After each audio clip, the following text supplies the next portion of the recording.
আজকে আমার শুভ সকালটা অনেক সুন্দর শুরু হলো, কারণ আজকে সকালে ভাই এত ব্যস্ত ছিলাম, ওইভাবে কিছু করতে পারছিলাম না। এর জন্য খাওয়ার জন্য বেশি কিছু নিয়ে আসছিলাম না। সাধারণ মনে করেন যেটা দেখছেন, সাদা ভাত আর ডিম পোস্ট আর ঘি, গরম গরম ঘি। ভাই এটা ফেভারিট, এটা আমার ফেভারিট, এটা অসাধারণ লাগে। খিচুড়ি যেমন আমার পছন্দ, এটাও মনে করেন আমার ভালো লাগে। আর যখন মনে করেন অতিরিক্ত কাজের প্রেশার থাকে, মূলত আমি তখন এই জিনিসটা করি যে ভাত তো মনে করেন থাকে সকালে, মনে করেন রাইস কুকারে দিলে ভাত হয়ে যায়, আর ডিমাটা পোস্ট করে নিলে সময় মনে করেন অল্প সময়ের ভিতর হয়ে যায়, রান্না বান্না হয়ে যায়।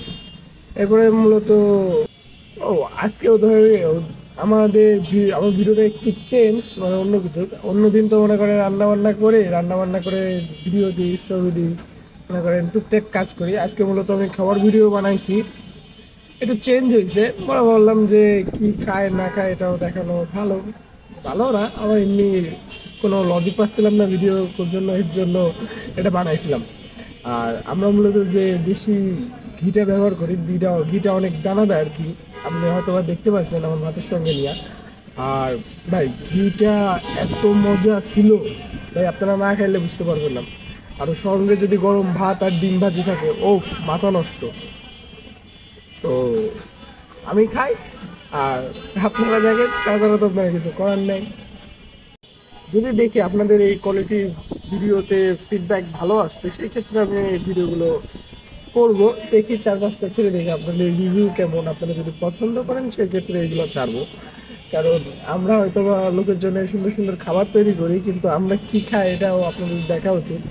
যে আমরা যেভাবে খাবারটা বানাই, অনেকে হ্যাঁ এটাই কাজ, এটাই লাইফ ভাই। এটা মনে করেন লোকের যেটা আপনি দেবেন, সেটা মনে করেন আপনি নিজে খাইতে পারবেন না, আর এটা হবে না।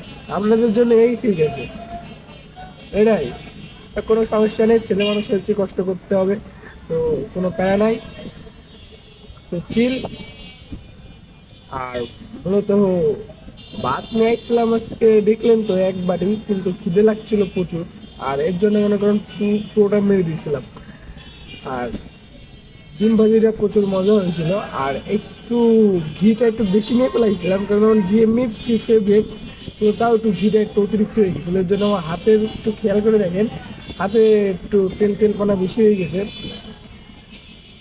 তো এটাই ভিডিও, তো দেখেন।